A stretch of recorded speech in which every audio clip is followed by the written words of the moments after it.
tiempo a veces en la realidad, y eran además un querellante, que era la aduana, más 5 abogados defensores, 6 acusados, entonces era bien lento todo lo que estaba pasando, ¿ya? Vamos a ver si puedo compartir acá. ¿Me sale esto o no me sale? A ver.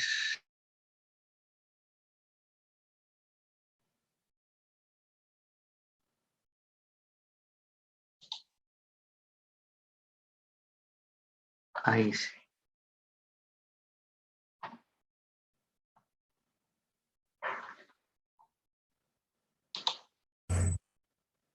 No se ve nada.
Ya. Ver.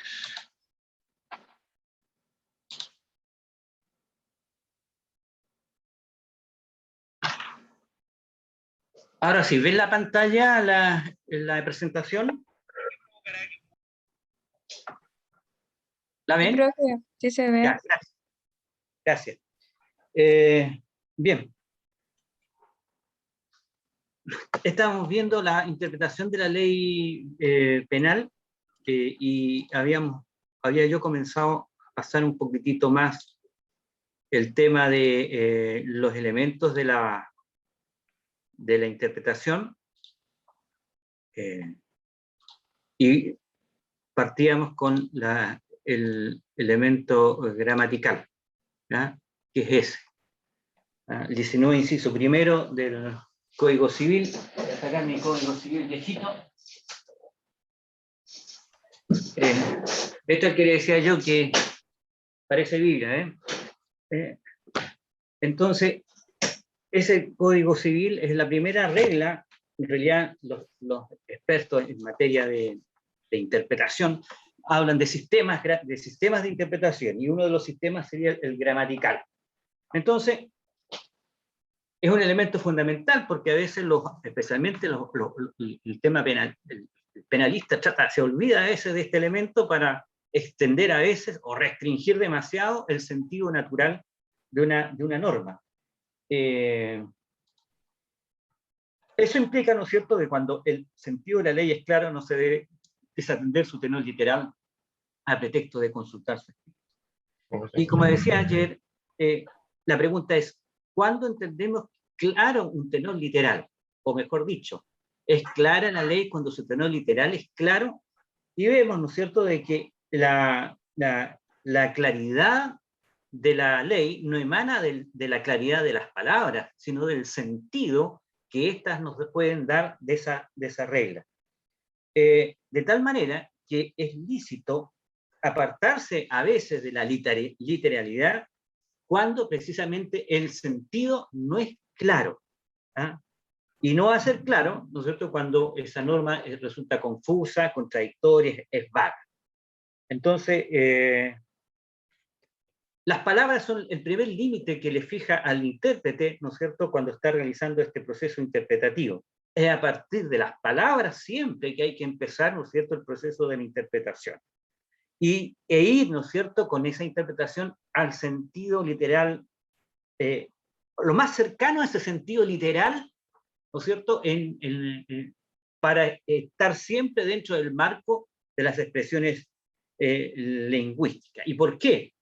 Porque el mandato legal, a propósito del principio de tipicidad, ¿no es cierto?, la ley, el principio de la lex stricta implica, ¿no es cierto?, estar siempre muy cercano a aquello que la ley dice, ¿ah?, para establecer qué conductas, si esos hechos se encuadran en determinado tipo penal y en esa determinada conducta que está siendo sancionada por una norma legal.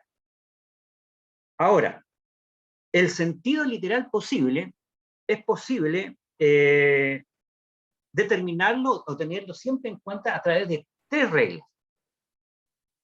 Primero, ¿cómo deben interpretarse las palabras de la ley? ¿Cómo deben interpretarse las palabras de la ley? ¿Ya? Y ahí tenemos una segunda regla que está en el artículo 20 del Código Civil. Las palabras de la ley se entenderán en su sentido natural y obvio, según el uso general de las mismas. Eso dice el artículo 20 del Código Civil. Entonces la pregunta que viene, ¿cuál es el sentido natural y obvio de las palabras? Lo que hacemos es normalmente recurrir al diccionario de la Real Academia de la Lengua. Eso es lo que nosotros hacemos. Pero también no es tan cierto en la medida que podríamos encontrar a veces con una expresión que no la tenemos, ¿no es cierto?, como un uso común entre nosotros, ¿ah?, de tal manera que podríamos encontrar algún tipo de disonancia entre aquello que lo que dice la Real Academia con aquello que la comunidad, entre nosotros, podíamos estar entendiendo el sentido de esa palabra, ¿ah? Por eso hay que tener en cuenta esa situación.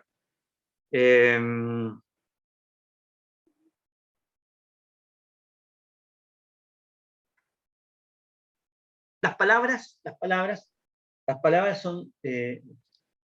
son simplemente símbolos, ¿no es cierto? ¿Y por qué?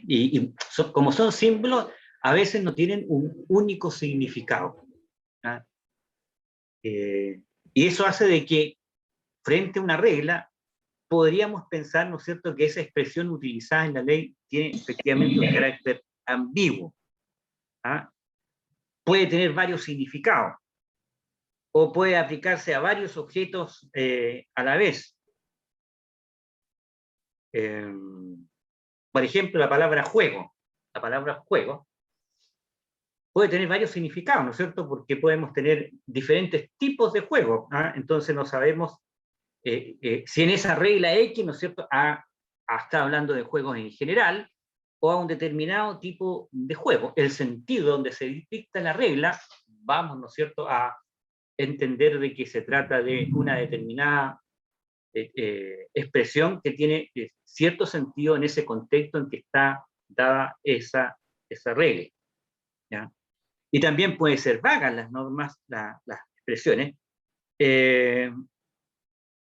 porque a veces las expresiones que se utilizan no tienen límites específicos.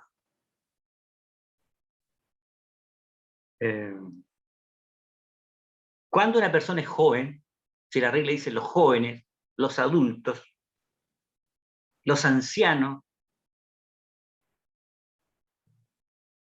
son todas expresiones que podrían tener un grado de relatividad frente a la forma, ¿no es cierto?, en que está descrita en la ley. De tal manera que hay que tener en claro, ¿no es cierto?, esa situación, ¿ya?, de la vaguedad o la ambigüedad de la norma en cuestión.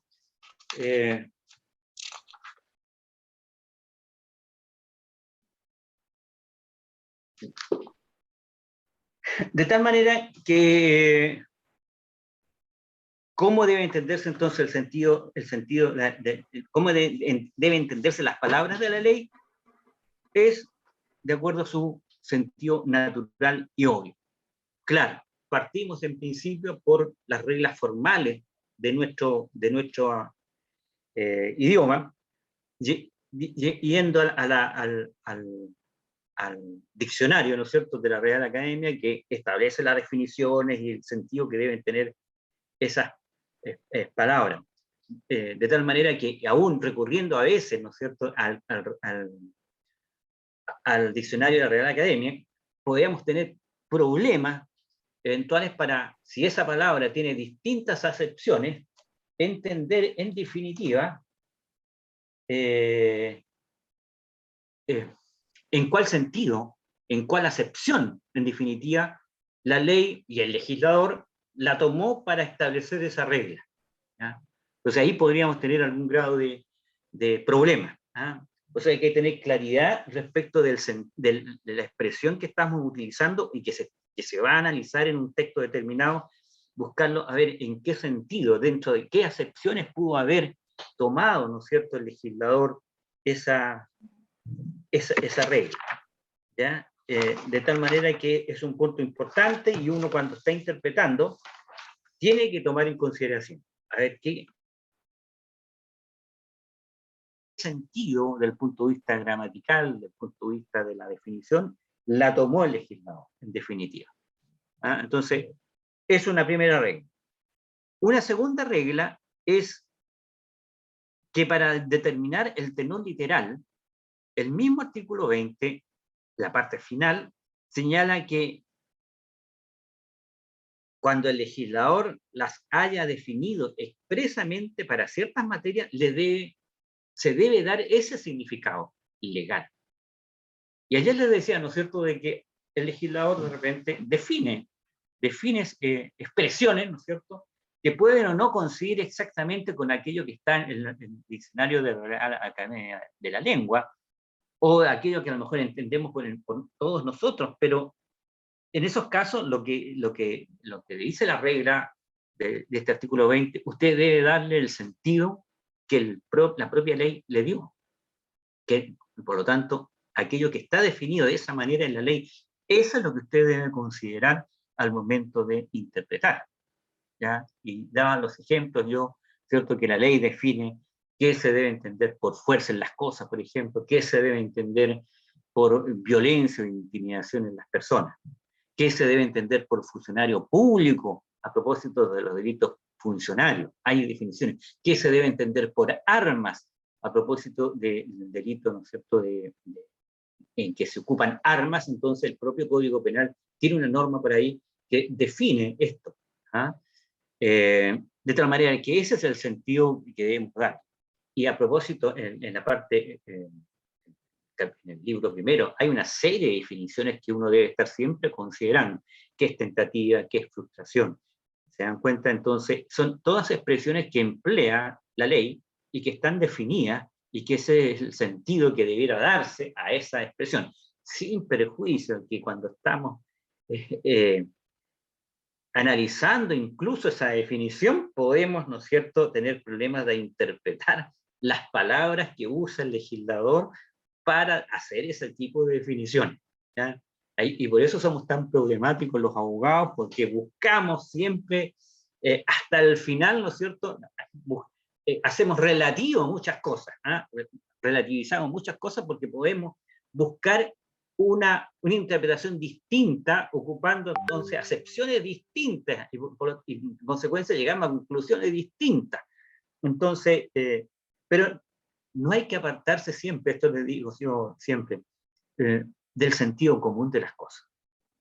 El sentido común, el contexto de las cosas, ¿no es cierto?, nos dan el sentido de esa palabra, por cuanto se realizó y se dice en ese contexto determinado.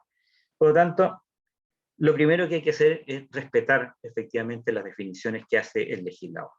Entonces, primera regla, las palabras deben entenderse en su sentido natural y obvio. ¿Ah? Segundo, que hay que siempre atenerse a las definiciones que hace la ley cuando ha definido esas palabras en general o para casos particulares. Y la tercera regla es que las palabras técnicas de cualquier ciencia o arte deben tomarse conforme al sentido de aquellos que profesan esa ciencia y arte. ¿Ah? Y esto está en el artículo 21 del Código Civil. Las palabras técnicas de toda ciencia o arte se tomarán en el sentido que les den los que profesan la misma ciencia o arte. Dice la ley, a menos que aparezca claramente que se ha tomado en sentido diverso. A menos que claramente se ha tomado en un sentido diverso. De tal manera que si estamos frente a una expresión que realiza la ley, que tiene un carácter técnico, debemos darle el sentido de aquellos que definen esa palabra precisamente conforme a su ciencia y arte. No podemos como abogados salir con otra definición. ¿Ah? Eso es lo que se trata. Pero dice la regla, además, a menos que aparezca claramente que se han tomado en sentido diverso. Y aquí tenemos una regla que bastante parece razonable, pero que puede ser cuestionable en todo caso. ¿Ah? El artículo 10, número 1, del Código Penal exime de responsabilidad penal. Entonces, ese artículo 10, número 1 está empleando esas dos expresiones, loco o demente. Dichas expresiones naturalmente no son propias del ámbito del derecho, ¿no es cierto? Son propias del ámbito de otra ciencia, ¿ah? Que es la medicina, y específicamente la psiquiatría. De tal manera que en principio, ¿no es cierto?, nosotros tendríamos que ir a buscar qué se entiende para eximir de responsabilidad penal. Debemos entender aquello que esa ciencia y o arte entiende como loco o demente. ¿Ya? Loco o demente. Por lo tanto,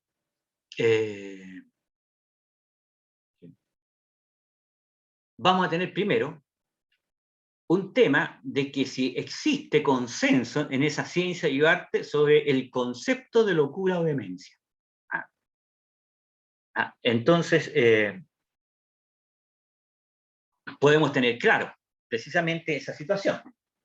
Pero, trasladado el concepto al ámbito del derecho penal y la ubicación que tiene la regla, esto es, como una causal de eximente responsabilidad penal, implica,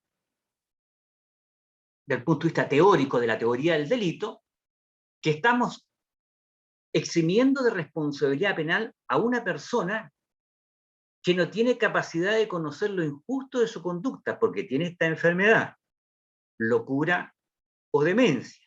Entonces, es decir, que sería un inimputable. Acuérdense de los elementos del principio restringido de la culpabilidad. Imputabilidad, conocimiento de lo injusto, exigibilidad de otra conducta. Entonces estamos frente se está observando uno de esos elementos del concepto de delito que dice relación con el juicio de reproche, la culpabilidad. Y el 10 número 1 precisamente es la regla básica para entender de que no podemos sancionar penalmente a aquellos que son inimputables. Lo que dice ahí, al loco o al demente. El tema está que si uno, desde el punto de vista jurídico, entiende que esa regla dice relación con no sancionar penalmente, es decir, eximirlos de responsabilidad penal, porque son personas que no tienen esta capacidad para conocer lo injusto de sus conductas,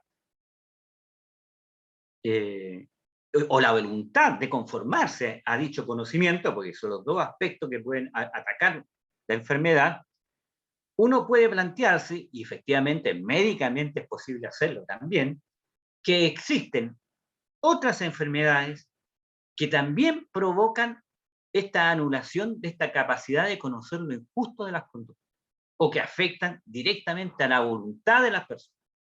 No necesariamente la locura o demencia. De tal manera de que si el texto lo toma uno tan literalmente, tendríamos que solamente circunscribirnos a aquella enfermedad que la psiquiatría entiende como locura o demencia. dejaríamos fuera, y por lo tanto responsable penalmente, a todos aquellos que, aunque tienen los mismos efectos de la locura y demencia, no están definidos de la misma manera, porque se trata de, tiene unas características especiales esa enfermedad, que no es locura propiamente tal, ni es demencia propiamente tal, es otra. Entonces, si uno entiende que jurídicamente lo que estamos eximiendo responsabilidad penal a aquellas personas que no tienen esta capacidad, necesariamente el concepto nos queda chico.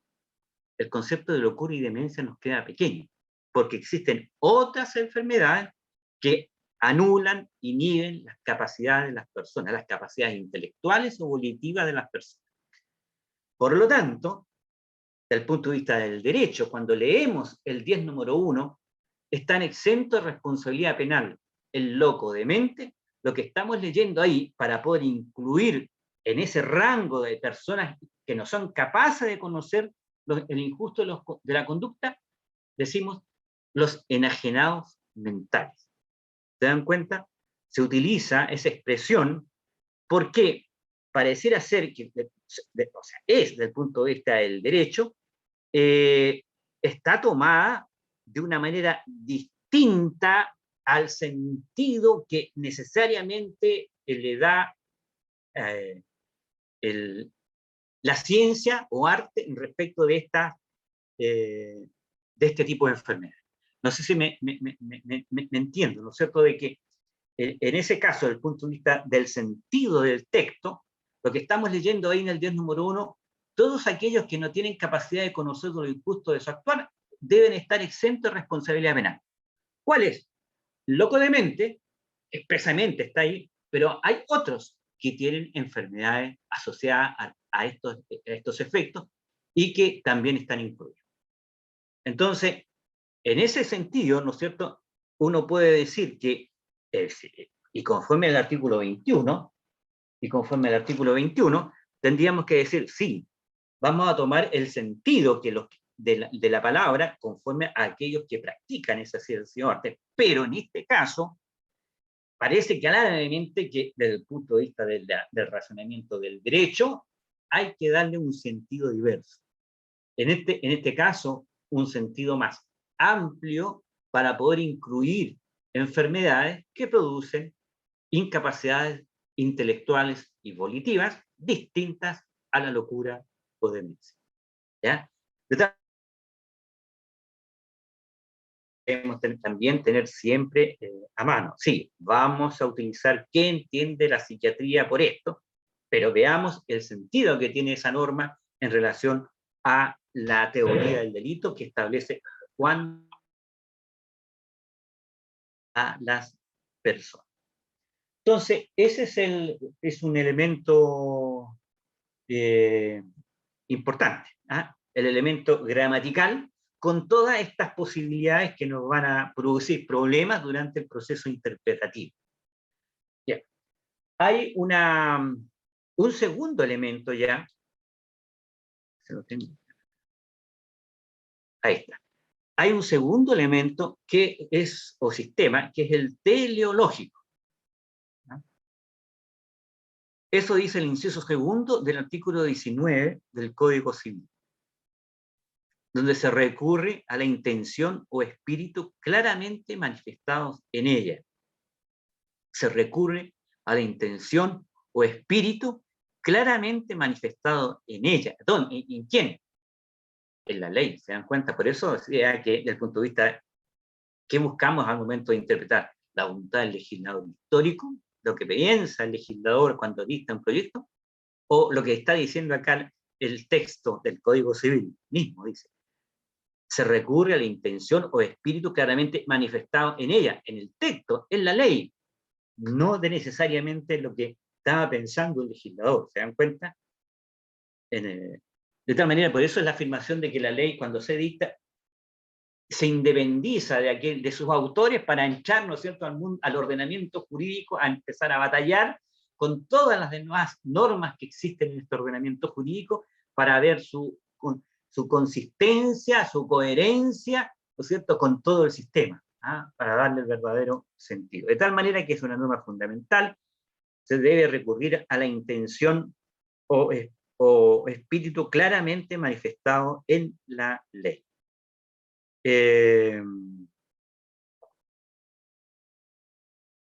Piénsese simplemente por el concepto de pudor, que he hablado yo, el 372, por allá 373. Para entender el concepto de pudor, un delito, en ese tipo de delito, necesariamente, los que de cualquier modo ofendieran el pudor y las buenas costumbres, o las buenas costumbres por hechos graves, con hechos de grave escándalo o trascendencia, no comprendidos los artículos anteriores, será penado con reclusión menor en su grado mínimo a medio. Entonces, el concepto de pudor,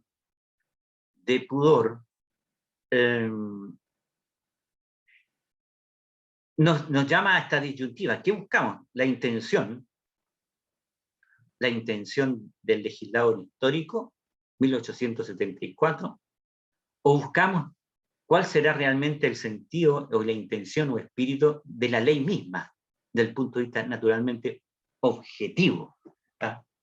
Si uno acepta que lo que tenemos que en el norte de nosotros es interpretar con la ley en términos realmente de carácter objetivo, teoría objetiva, teoría subjetiva es atender al legislador directamente, ¿no es cierto?, que tiene un componente objetivo, necesariamente debemos hacer referencia a criterios actuales sobre cómo la comunidad entiende el pudor. Entonces, de tal manera de que eso permite, ¿no es cierto?, de que no lleguemos a decisiones bastante injustas, ¿no es cierto?, por aplicar aquellos criterios históricos, ¿no es cierto?, de lo que se entendía por pudor. Imagínense usar un short, especialmente las mujeres, ¿no es cierto?, usar short en la calle, o las minifaldas, ¿se dan cuenta? Entonces, esos criterios, si los toman, ¿no es cierto?, desde el punto de vista de subjetivo, no son aplicables realmente al sentido que tenemos, en que debemos entender ese concepto en el siglo XXI, de tal manera que es un elemento fundamental. Pero aún así, pareciera ser que el legislador se inspiró poniendo una posición ecléctica, porque el mismo artículo 19 dice que se puede interpretar una expresión oscura de la ley recurriendo a su intención o espíritu, dice claramente magistrado en ella, pero agrega, o en la historia fidedigna de su establecimiento. Nos agregó esa parte, o en la historia fidedigna del establecimiento.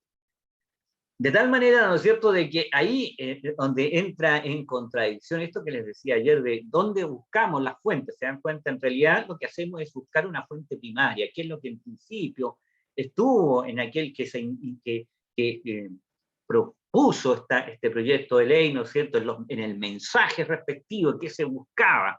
Después uno busca si ese mensaje de alguna manera aparece desvirtuado o no, o cambió de sentido durante la discusión legislativa. Puede que sí, puede que no, se dan cuenta, y uno va teniendo insumos en general desde el punto de vista de la historia fidedigna de la ley. Y después, leyendo el texto, uno dice, mira, en realidad esto es razonable o no con lo que salió en definitiva en la regla, y que la estamos aplicando ahora a un caso concreto. Entonces, es un elemento de apoyo, efectivamente, pero no necesariamente único para entender ese sentido de la norma. Ahora, ¿por qué esa interpretación teleológica? Porque busca el telos, la finalidad de la ley. Eso es simplemente eso, busca la finalidad de la ley. En términos más jurídicos, la ratio legis, o la ratio legis, si lo quieren leer en forma así.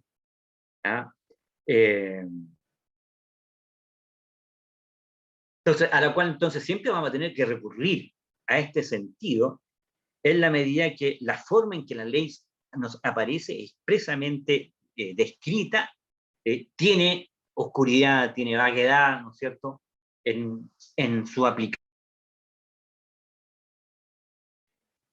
Ahora, la voluntad de la ley expresamente, que está expresada en el mismo texto, hay que descubrirla en definitiva recurriendo a otro elemento, que es el elemento sistemático. El elemento sistemático, ¿ya? De tal manera de que nos dice el artículo 22, el contexto de la ley servirá para ilustrar el sentido de cada una de sus partes. El contexto de la ley nos servirá para ilustrar el sentido de cada uno de sus partes. Y esto porque las normas obedecen o forman parte, ¿cierto?, de un sistema, y por lo tanto las disposiciones requieren una interpretación armónica, coherente, lógica. Y el elemento básico en materia penal es en este sentido, es tener muy claro cuál es el bien jurídico que está siendo tutelado en esa norma, en esa regla. Teniendo claro qué es lo que se quiere proteger, podemos entonces entrar a hacer una interpretación y comprender de una mejor manera todas las figuras penales, ¿ya? Todas las figuras penales. Yo no sé si están entrando alumnos del otro curso o de ustedes, ¿no es cierto? Que me están entrando, porque yo tengo la clase que viene que la voy a hacer igual por Zoom, ¿ah? De tal manera que no sé si están ingresando ya. Entonces, este elemento sistemático dice relación para el ámbito del derecho penal acá, exclusivamente, es tener claro cuál es el bien, el interés que está siendo protegido. Yo me acuerdo que les hablé hace un tiempo, un caso, ¿no es cierto?, en que dos personas muy jóvenes, o jóvenes derechamente, pero mayores de edad, se casan secretamente para evitar los conflictos que existían entre las familias, ¿no es cierto? Y pasado el conflicto, ya para tener que están las dos familias contentas, se casan nuevamente. Entonces, formalmente estamos frente a un delito de bigamia, ¿no es cierto? Aparentemente se casó válidamente estando casado ya, o se casó estando casado válidamente anteriormente, y estaríamos frente a una figura de la bigamia del 382 del Código Penal. Pero está claro, ¿no es cierto?, si uno va a la intención de ese artículo 382 y preguntándose si cumple o no con el tipo penal, simplemente por saber o tener claro cuál es el bien jurídico protegido, que en este caso uno podría decir el matrimonio monogámico, con esa conducta realizada en el caso concreto no se ha afectado ese hecho, ese interés que está legalmente protegido, porque sigue siendo el matrimonio, ¿ah? De tal manera de que no es materialmente antejurídica la conducta, y por lo tanto recurriendo simplemente a la debida comprensión del bien jurídico, podemos resolver e interpretar la regla en esos casos concretos que no es constitutiva de delito. ¿Ya? Bien, y la última regla que nos entrega el Código Civil es yo he hecho referencia, el elemento histórico, recorriendo a historia fidedigna de su establecimiento, ¿ya? ¿Y dónde vamos a encontrarlas? Básicamente en los mensajes de las leyes, en las actas de las discusiones que existen en el Congreso. Desde el punto de vista penal, autores como Roxino, Jaco, dicen que el valor que tiene la historia de la ley es secundario. ¿Ah? ¿Ah? Pero sí, es importante porque puede ser el piso, la base, para seguir entendiendo las disposiciones legales. Entonces, uno tiene que entrar, ¿no es cierto?, frente a una norma y tiene dudas, vamos a ver la exposición de motivos, ¿no es cierto?, del proyecto para entender, mire, por qué surge la norma. ¿Ya? Ahí vamos a encontrar un montón de detalles. Y después vamos a ver en la discusión si esto ha ido variando o se van introduciendo otros criterios, ¿no es cierto?, y hace que la ley vaya deambulando en un sentido u otro, y sale en definitiva la regla. Pero teniendo claro eso, uno sabe, ¿no es cierto?, al final hacia dónde puede ir con su interpretación, y no apartarse efectivamente del tenor literal posible, que como penalistas siempre tendemos a jugar mucho con esto. Y hay una norma que no les gusta a los penalistas, que dice relación que el artículo 24 del Código Civil, y con esto terminamos, que dice así.